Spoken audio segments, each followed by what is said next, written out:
So let's say someone in the audience is wanting to start out on LinkedIn in the creator economy.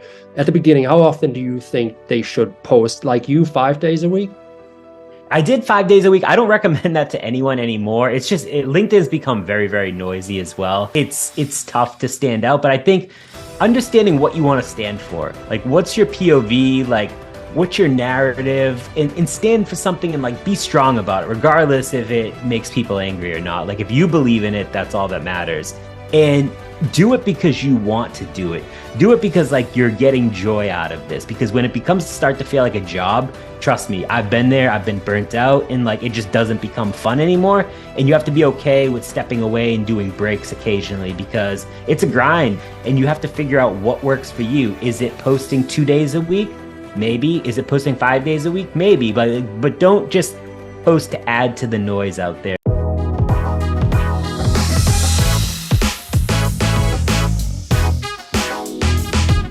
Okay. Hey, thanks so much, Nick, for being on the Marketing Tales show with me today. I really appreciate you taking the time and just sharing some of your knowledge and your history with the audience. So did a little bit of research on you. I saw that you have a degree in sports and movement science. What made you want to get into marketing? To be honest with you, it was all by luck. So I got out of school thinking I was going to be a big shot athletic director or an agent or something. And turns out none of that was true. I could go to school further if I wanted to be an agent or anything, or I could go sell tickets for the Red Sox making $10 an hour. And I was like, oh, that doesn't sound fun. Why'd I even go to school? And so I actually went into sales right after, which then put me through a channel marketing role, which got me to field marketing. And it was totally by luck. I had no intention of going into marketing. I didn't even minor in anything from a marketing degree standpoint. Well, it's definitely a perfect fit for you, as far as I can tell. So with your current role, you're currently the Senior Director of ELG and Evangelism at Airmeet. In about 60 seconds, what does Airmeet offer? Yeah, so we are a virtual event platform that really creates like elevated experiences for people through virtual events. And we have an in-person component coming out as well. So we just want people to be able to experience webinars, conferences, VIP type of events the way it should be, attendee first, which is really, ultimately putting people first. Mm-hmm. Yeah, that's great. So the word evangelism, I know that from the evangelical circle, but what does it mean in SaaS and SaaS marketing? Yeah, it's, for me, when I think of evangelism, I think of so many times executives at companies and founders. And, I think of people like Chris Walker and Sangram and all these people. They're executives, but they should be evangelism. They're going out there evangelizing for their product, their brand, to ultimately drive business. For me, being in MarTech, and being a marketer that has been looking to solve these problems for so long, I want to just be able to create content, go out there, do podcasts like this, and just really kind of like get people to know, not even about the company, but about me. Because ultimately for me, like we're trying to drive a people first go to market versus a company first go to market. And I feel like evangelism, not only within your employees, but also your customers and your partners tells that whole story. That's a good point. I also saw that you recently started the Anonymous Marketer podcast. Why'd you start that one, and what is the podcast about? Yeah, so I started it because there was so many times marketers have questions. I mean, me specifically, I had questions I was just afraid to ask because I didn't want people to judge me. Like, hey, he doesn't know what he's talking about. Why did we hire him? And people turned to communities when the pandemic first started. However, communities have become so oversaturated that a lot of times your colleagues are in these communities too. So you also don't feel comfortable asking these questions. So I wanted it to be a safe space for people to ask any type of question, that they want, whether it's around tactics, whether it's around layoffs, unfortunately. And then I would just, bring a guest on and we would answer those specific questions. And so we've done 5 episodes so far, or released 5 episodes so far, and we got a couple more coming. But it's just to kind of help marketers understand and start that conversation. It's not about what's right and what's wrong, but if we can start the conversation and increase the dialogue there, then it's a win-win. Yeah, that's good. That's a good reason why to start. It's why I started my podcast as well, because I just started in July in the marketing field, and I have so many questions. And for me, it's every time I meet with some marketer on this show, it's like a boot camp for me, and I just wanted to share that knowledge with my audience as well. Let's talk creator economy. As a SaaS marketer, how important is it to be all in on the creator economy, meaning being willing to start a podcast or being active on LinkedIn or create videos? So, I mean, I think it's the future. And I think it goes back to embracing like a people first mindset, because when I think of like a company first mindset, I think of like faceless marketing, brand spam, like, it's like, notifications at airmeet.com sending you an email. Like, it's not, it doesn't have anything behind it. But like what we want to do is like have it so a real person is sending you the email, replying to reviews with a real person, like making it so that it's much more authentic. You can connect a lot deeper. And then like the creator piece comes in, because ultimately we want to empower people to be creators, whatever that means to you. Go out, do a podcast, maybe do blog posts, whatever it is. But we want to embrace and empower you to like do your thing, because in MarTech and sales tech, I feel like this is definitely, we're in the early adopter phase, but I think over the next 3 to 5 years, we're going to see mass adoption where people are going to be like, hey, I'm going to change my strategy. I'm going to either start to bring in creators full time onto the staff, or I'm going to work with them externally. And you're borrowing their reach, their authority as well as you break into new markets, new verticals. And it's a much more collaborative approach over what it used to be, where it was really like the brand telling the creator what to do. It's very much a collaborative effort where everyone wants to ultimately see it succeed. And I think we're going to see a lot more here. I'm actually writing a book on it right now, where it's all about the creator economy and B2B and influencer marketing 2.0. And just companies need to adopt this. And you see these smaller companies like the startups and like high growth companies like being able to adopt it. It's like the mega companies that are having a harder time, because it's like they're still stuck in that old school mentality and they don't 100% embrace modern day marketing yet. But I think they're going to be forced to. And then as you get outside of MarTech and sales tech, I think we're going to see probably maybe another like 7 to 10 years. It's going to be a lot harder, like IT, cybersecurity, all these things. It'll come, but it'll just be a lagging piece of it. Yeah. So looking at your LinkedIn account, I noticed that you're nearing 50,000 followers, and you said you had 15 million views over a 3 years period, right?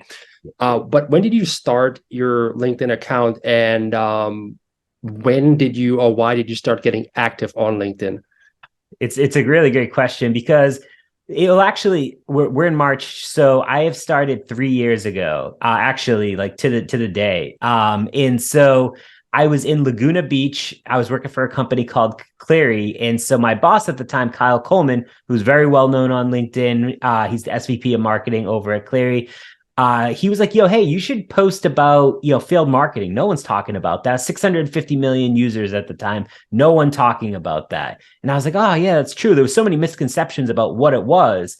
And I love a good challenge. I'm a very competitive person. I mean, the sports background. So I was like, yeah, let's do it. And so I just started creating content around failed marketing for 6 months, and no one liked my stuff. It was literally like crickets. And it was kind of funny. I was like, oh man, this is so depressing. And I just tell people like, it's the long game, like it's going to all work out. And so at 6 months, I started to see a little bit of traction, and it took me till a year before I started to see like a big upswing. And I was like, all right, I'm just going to stay with it. And like, I was posting 5 days a week, like early on, just again, getting like 200 likes. I'm not 200 likes, 200 views a post, and like maybe 1 or 2 likes, maybe 1 comment. And it was usually like a friend of mine, nothing crazy. And that just kind of like took off, and like people started to associate me as like the field marketing person, which allowed me to then branch out into other topics as well, like ABM, customer marketing, now this whole creator economy piece of it. And I think when you stick with it for long enough, people are going to like you for you, and like being your authentic self. They're going to like the content that you create regardless of what it's about. And that's okay. As your content evolves, you're not for everyone. And there's going to be people that ultimately, unfollow you or unsubscribe or whatever. And that's okay. Just as life evolves, like you evolve in the way that you work and like the way that you create content. And I think everyone should have that mindset. Yeah, that's very encouraging, because this what I'm encountering right now is like, I barely hit 1,000 impressions on my posts, but I feel like if it hits one person, if it makes an impact in one person's life, then it was worth my effort. 100%. I always say that. I'm like, listen, I'm only looking to help like one person a day. I'm not looking to move mountains. And like, there's so many lurkers out there, and they will never comment on any of your stuff, but they will send you DMs at some points, and they will say, thank you so much for posting this. This helped me. And like, that is the reason why I want to do that, because like, there's just people out there that just, it's not their thing to be social, and, they're scrolling and consuming, but just know, like, there are many more people than what you're getting on your posts right now that are probably reading it, that you just don't know until they start to send you DMs. That's awesome. I love to hear that. So let's say someone in the audience is wanting to start out on LinkedIn in the creator economy. At the beginning, how often do you think they should post, like you, 5 days a week? I did 5 days a week. I don't recommend that to anyone anymore. It's just LinkedIn's become very, very noisy as well.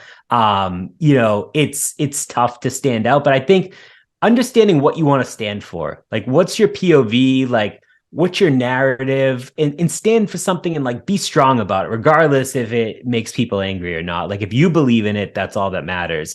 And do it because you want to do it, not because you think, hey, like everyone tells me I should be creating content on LinkedIn or any other social media platform. Do it because like you're getting joy out of this, because when it becomes to start to feel like a job, trust me, I've been there, I've been burnt out, and like it just doesn't become fun anymore. And you have to be okay with stepping away and doing breaks occasionally, because it's a grind. And I mean, like I said, this has been 3 years. And I can only imagine what another 3 years from now is going to be like. And I have twins on the way. And it's like, I'm just at times like I'm just going to be spent. Like I'm not going to have the ability to do as much as I used to do. And like, that's okay too. And you have to figure out what works for you. Is it posting 2 days a week? Maybe. Is it posting 5 days a week? Maybe. But don't just post to add to the noise out there. Like, again, like try to offer value, and like, what does actually offering value mean? Like for me, it's like sharing lessons, like programs that I'm working on, different types of things that I've experienced in my past. Like, again, if you can help one person, amazing.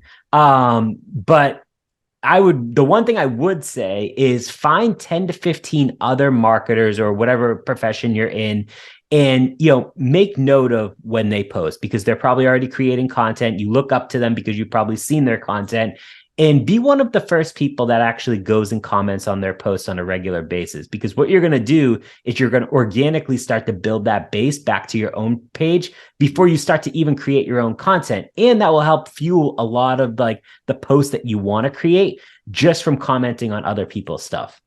That's great advice. What kind of content should people that are trying to start out focus on? Should it be educational, inspirational, entertaining? And in your opinion, what gets the most traction?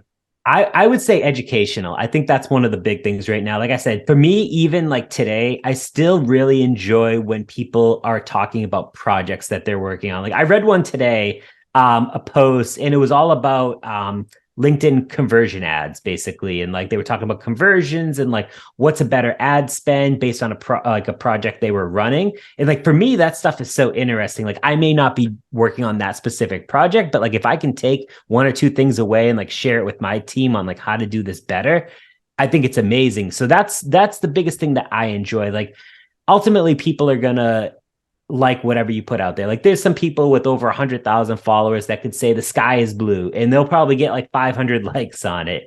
And it's just, it's going to evolve over time. But the education piece, I think, is there's so much fluffy stuff out there. The education piece, you can't fake that. And also that will help you get jobs in the future because you're sharing how you actually think, how your mind thinks. So you're never even going to need a resume because you're sharing all your thoughts in real time and like building in public. And I can tell you, I haven't used a resume in about 4 years now. And like every job that I've gotten has been strictly through LinkedIn, people reaching out. That's amazing. That is amazing. And I love that advice that you just gave. And you do the same thing. You build trust with your audience, and everybody can see what you're posting. So also be mindful of that. Quick pivot. Mavens of Merch. What are you offering there, and what's your tagline there? Yeah, so I came up with this tagline: haters hate, creators create. And so I loved it. I was like, listen, from posting content, I've developed a lot of people that don't like what I put out there, and that's totally cool. But like ultimately, like creators are still going to do their thing, and it's just like any public figure. It's like, you have to like block out that side of it, and like how to figure out how you overcome these mental barriers, and just keep on doing your job, keep on creating, keep on being innovative. Because do you think, it might be a bad example, but Elon Musk, do you think he really cares like how many people trash him on Twitter? Probably not. He's still a very successful person. And so you just have to keep on like powering through. And so I know the team at Mavens pretty well. And so they were like, hey, we're partnering with some creators and we want to create like a merch line. Like, would you be open to doing that based on like the slogan that you came up with? And I was like, yeah, absolutely. And I just didn't, I guess to be clear, I make no money on any of this. It's solely just because I enjoy seeing it out in the public. It's really fun. But it's a break even for me. So like, I don't actually make anything. It's just something that I like to offer people. And like, when I do certain projects, like I like to send people stuff. But there were so many people that started buying hoodies and t-shirts and hats and mugs. And I was just like, oh, wow, this is so cool. And they tagged me in LinkedIn, and it's just like, this is so fun to see. Like, it's just now people associate me with like that slogan, and it's like, it's really, really fun to kind of put that out there. And I want to develop more stuff, but I feel like for me right now, like it's kind of like a big thing that I'm a believer in. I want people to also be a believer in that there will be people that hate on you, as you continue to grow, and you just have to keep on doing you and like put your content out, and like, who cares what people think? You're not doing this for them. You're doing it for you. Yeah, that's definitely something that resonated with me. That's why I got one of those hats as I well. love it. I love it. So I was like, dude, this is the perfect tagline, and I just gotta support that. And then I got myself a hat. So It looks amazing. I honestly, I love that color. I have it. I wanted to get the gray. I actually don't have the gray. I have it in the black, but the gray is on, and I pay full price for my own stuff as well. For anyone out there, like I don't get a discount or anything. I pay whatever the price is on the site. So I am going to order one of those because I do really enjoy the gray. yeah, I gotta get me a sweater or a t-shirt as well. So I love that. Let's finish up the episode here. What is one important lesson that you have learned over the course of your marketing career, especially as a LinkedIn creator? Don't be afraid to fail. So, and don't be afraid to talk about failure. So many times people paint LinkedIn as a beautiful place and that like the world is wonderful, but like, let's be honest, the world is not wonderful, and not every day is a beautiful thing. And I think it's okay to talk about failures, and it's okay to have failures. I was actually just talking to someone on my team yesterday, and I was like, listen, like, I'm okay with trying stuff outside of the box. If we fail, who cares? Like, no one's going to point a finger at you, but we want to make sure that we have lessons learned from those failures so that we can figure out what to do moving forward. If we fail and we fail and we fail and we don't actually take anything away, that's one thing. If we fail multiple times, but we take these lessons and move forward and kind of like pivot throughout our journey, I think that's quite okay. And like, that's been a big thing for me, because I've in the past had the finger pointed at me for programs that have failed. And it stinks. It hurts a lot. And it's like, I never wanted to be that person when I became like a people manager, or just, just helping people in general. So it's something I live by every single day. I love that. Yeah, fail forward. It's my motto. Yep. I love that. Two books you would recommend anybody should read about marketing to advance in their career, or if it's not a book, what podcast or what influencer to follow? Yeah, I'm not huge into books. I would say from a podcast perspective, I really like Revenue Vitals from Chris Walker. It's definitely a good one if you're like a demand gen marketer or early on in your career. He does some really good stuff there. I've done a few shows with him before. Great company. There's really, I don't listen to a ton of podcasts either. There's one that is called Content Logistics, actually, from Camille Trent. That's another good one. Like, if you're a content marketer, you should definitely be listening to that one. So part of my podcast runs in like a podcast network of shows.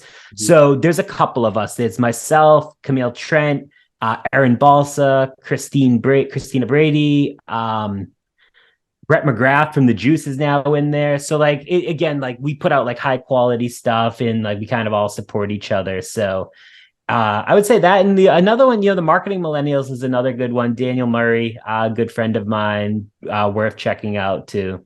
Okay, what's the best way to contact you, either about Airmeet or just to get some advice? Yeah, reach out on LinkedIn. That's definitely the best place. All my email, like if you email me, it's gonna get like I use gated, so like it doesn't usually get through. But like LinkedIn DMs, I will reply to unless you're pitching me in the first DM. Yeah. But if you're reaching out and just like truthfully looking for advice, like I always try to get back to you like pretty quickly.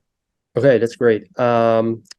In your network, let's say if there's anybody you think should be on this show, who would you recommend?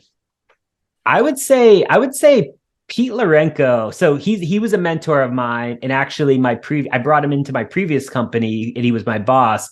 He's now VP of Global Demand at a company called Haiku. But he has years of experience like doing marketing, way higher level than I have. So he's someone that could really talk about, the short term, long term plays, like how to impress a board, like how to actually, progress from like junior all the way up to a VP and like running an entire marketing organization. So I would definitely recommend him. Awesome. I'll reach out to him. Thanks so much for that. And that just concludes the episode, man. Thank you so much for being on the show. Thanks for having me. This is fun. Yeah, take care.